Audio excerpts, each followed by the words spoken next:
this is relevant because, as you reported, Niko, the Seattle Sounders made an offer, if I'm not mistaken, for a Dutch forward for this U22 spot by the name of Noah Ohio, which that's a very Lobbing Scorchers name on multiple fronts. But Noah Ohio has been linked to the Sounders. They've apparently made an offer, and I'm curious your take on this, Niko. I haven't gotten your take on Noah Ohio, but I'll tell you just my first reaction, which is that I think, okay, there is an underlying concern of any player of this profile, specifically with Seattle, just given what we've seen with Leo Chu and now De La Vega. I already would have been like, I don't know.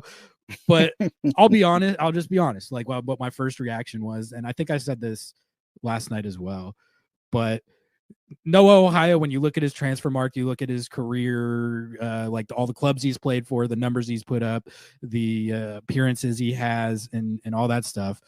I've seen a lot of MLS clubs sign U22s of this exact type of rough profile in terms of their career trajectory and production and future outlook and all that. And it just doesn't usually work. Like, I will tell you that. Like, the percentage odds of it being like a smash hit where they're a true impact, move the needle type contributor for the first team, there's just not a lot of examples of it. And it's like players that I could, maybe I'll go down the list at some point of player. It's the exact same idea of guy for in a lot of these situations. The hit rate is super low, but that doesn't mean that it can't hit. There have been ones that hit. Portland has hit on a few guys that are sort of a similar profile of Noah Ohio. Dejan Joveljic is obviously the gold standard, but I think he had a lot more pedigree when he came to MLS than Noah Ohio does. When we're talking about guys like Noah Ohio, it's projection. It's you're betting on, you're gambling on future upside, which is inherently risky, especially for a young player. And for whatever reason, the U22 mechanism, the hit rate on players of this exact profile, it just isn't that high. So that's not to say that Noah Ohio wouldn't be able to come into this team and hit and be a great player. It's just, when I look at it, I'm like, all right, the odds are kind of stacked against this. That's just my honest first reaction. So anyway, regarding your report with Noah Ohio, is there any updates or new information? And then what's your take on the potential transfer and what you make of the type of player and his odds of actually becoming an impact contributor for this team? Yeah, no updates yet. I expect this to move a bit slowly for now, and then probably pick up in a couple of weeks. He was obviously with the U21 Netherlands team where he scored a goal, and I think that there are some things still to be worked out and to be looked at, but at least we know, as we reported, that there is an offer on the table for the player, that there is obviously ongoing communications and formal negotiations for Noah Ohio. I think that there are three things that I like about the player. One is the profile. He's a big 6 foot type of striker, which you don't have right now. He's very pacey. He's strong on challenges.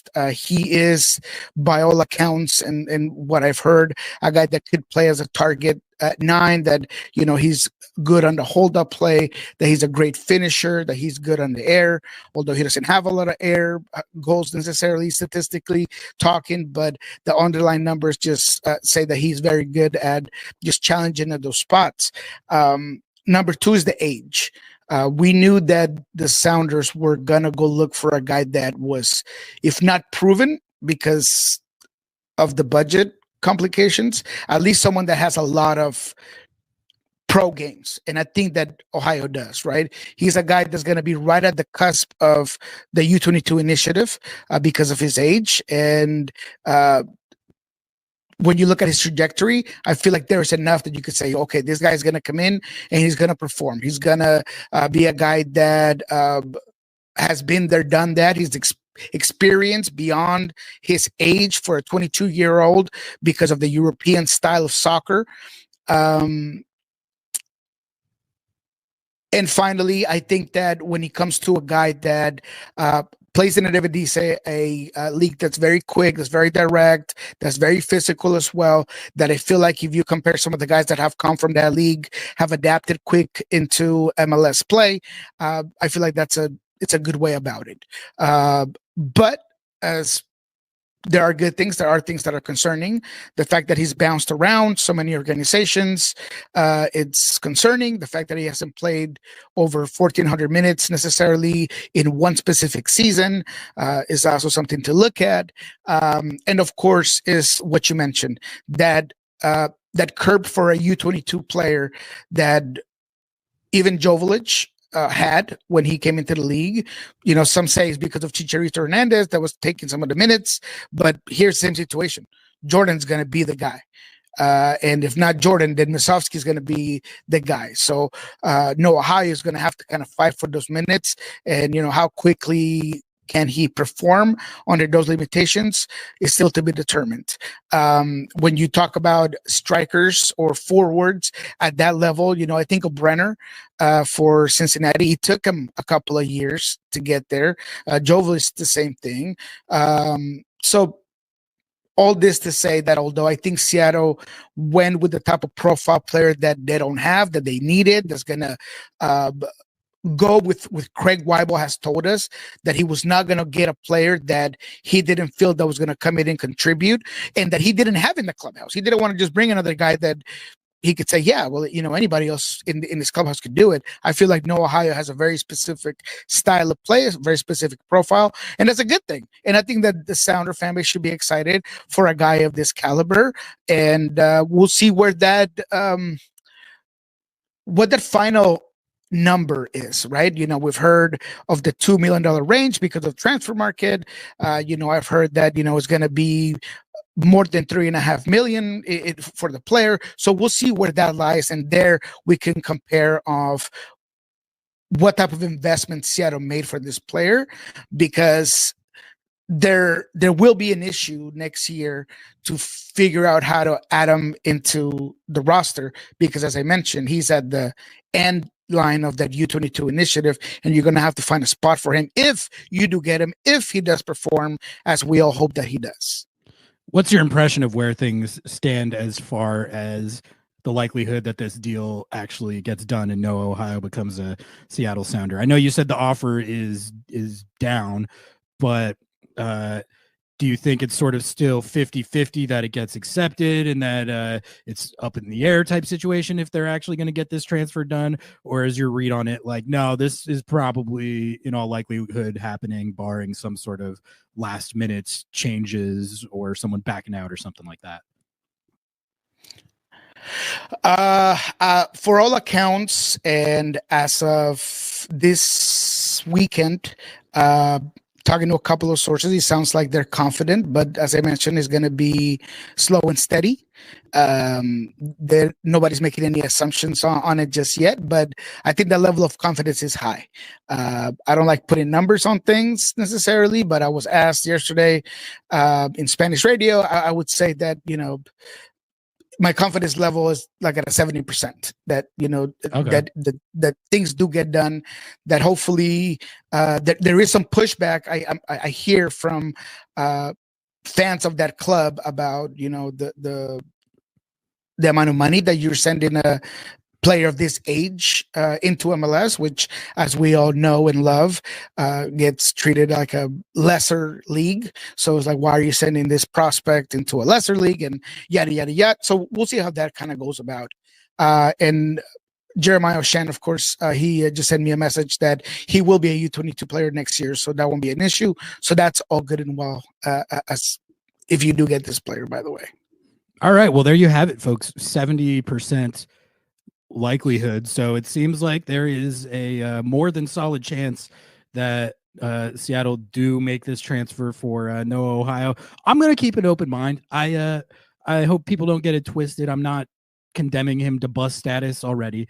I'm just pointing out that I think these U22 spots are the degree of difficulty you're threading on hitting on guys that actually make an impact in MLS It's a very high degree of difficulty, so we should keep that in mind. It's a higher degree of difficulty than like a customary transfer for a more veteran player who's a little older and has more experience. You're hedging a lot more on inexperienced guys just already in general.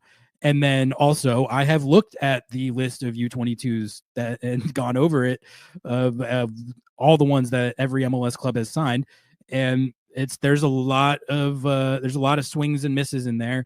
And then you throw in Seattle's recent track record of Leo Chu never really getting run and never breaking out in MLS, and Pedro de la Vega still yet to do that stuff. There's a lot of uncertainty, but I don't want you to discount the chance that there is also a possibility that he comes in and is an impact contributor either right away or realistically, it's probably going to take some time. Like you mentioned, even Dejan Joveljic, who's held up as the gold standard for U22 signings, he wasn't playing. Although the way I remember that situation, you can tell me if you remember this differently, Niko. I remember that being like Chicharito was playing over him because he was Chicharito and because Chicharito was actually really good in MLS when he was healthy. But I remember Dejan Joveljic kind of scoring goals for them for day one, to the point where Galaxy fans were like, this guy, I mean, I don't know what you got to do, like playing him and Chicharito as dual strikers, because it's not like Chicharito could have been benched at that point. But every time he was getting his opportunity, it felt like he was scoring goals. He just was a little buried on the depth chart with Chicharito being their workhorse. I mean, I don't know if the development curve with him was as much as some of the other U22s. I feel like he was pretty good from day one. Do you remember that differently? Yeah, I agree to a certain level. I think that he, in his first couple of appearances, he got at least one goal. I remember that. And I do remember that there was a level of halfway through the season when Javier Hernandez started to fall into a cold streak and he has some injury stuff that he could have gotten more minutes. But there was another guy, and I can't remember, but there was a little bit of, I think they were taking it very easy with Joveljic. I think that he performed, but I think that they were not giving him as many minutes, maybe purposely, to just kind of develop him a little bit. And that's where I feel like Ohio could have similar obstacles here. Because like I said, Jordan Morris is going to be the guy. And so it's, Masowski is a guy that has earned all the kind of goodwill and trust from Brian Smetzer. So he's going to be the first guys on deck. So where does Ohio fall, and how quickly can you develop him? That's going to be the big question if this ends up being the guy that you do get. Jose makes a good point in chat. Wouldn't Diego Gomez, Inter Miami, be the gold standard for U22? Bought and sold pretty quickly for a hefty fee, but also seriously contributed. Yeah, Inter Miami, it's a good point. Inter Miami in general are one of the teams that, when I looked at this, had, I mean, their track record of signing like young South American prospects is honestly pretty incredible. They have a few of them on the team right now. And go look at the transfer price for Diego Gomez. I don't have it here, but I guarantee you that he was a high level type of acquisition. I mean, this is not a Ohio type of acquisition. No, I mean, Inter Miami was getting the best prospects: Redondo, Diego Gomez, Segovia. These are some of the best prospects in South America. They're not going shopping at Goodwill or they're shopping high end. You know what I mean? So it's obviously going to give you a different type of guy. Not to mention a different type of player. Obviously, Diego Gomez being a midfielder, but I do feel like the U22 strikers, to me, and please correct me if I'm wrong, Chad or whoever's out there, it feels like it takes a little bit longer in MLS than a midfielder or a winger or a defender, for that instance. Absolutely. And when it comes to a guy like Diego Gomez, you're talking about just a different level of pedigree. And as James points out, Inter Miami has a cheat code. They can get young stars because they want to play with Messi. Absolutely. That's a huge part of it. They've created like an environment where it's not even just the young South American prospects that want to come play for them and play with Messi. It's the Barca boys, and then you have guys like Allende, who's not really like a U22, but is a very well regarded player like from South America. And a lot of these guys like Diego Gomez got transferred to the EPL, if I'm not mistaken, for a ton of money. And it's they're sort of just playing like a different game with it, where they are like I have a hard time comparing anybody, let alone Seattle. But this Noah Ohio is like you said, $2 to $3 million player, and sometimes it just, you can moneyball effectively, but it's a lower percentage game. It's harder to do. So that's sort of not the apprehension. I think it's just like the reality of expectation setting and all that stuff. Based on what I've seen of MLS clubs' track records with profiles like this, it's hard. It's very, very difficult. And we're going to see, I guess, assuming that this No Ohio deal gets done. I mean, Craig Weibel has said that he expects the expectation is on this player, whoever it might be, is to be able to contribute right away. So that was his expectation, not ours. So I guess we'll see if that pans out. Nico, anything else on No Ohio? Yeah, the other thing, and again, not to shut this down or not to get people excited, but the reality is that No Ohio is one of the guys that's left from the scouting and the attempts to bring in players to fill this position. Obviously, the team has made multiple offers to other players that just by common sense would make you think that those were the guys that they were after, and now they are at No Ohio. So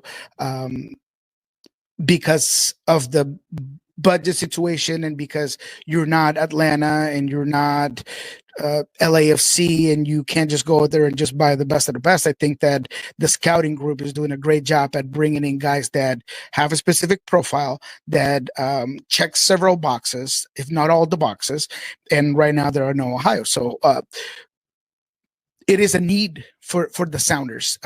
Their academy and the way they develop players here in Seattle has given them good fullbacks, good midfielders, but there's never really been an attacking player that has really shined out of the academy that I could think of.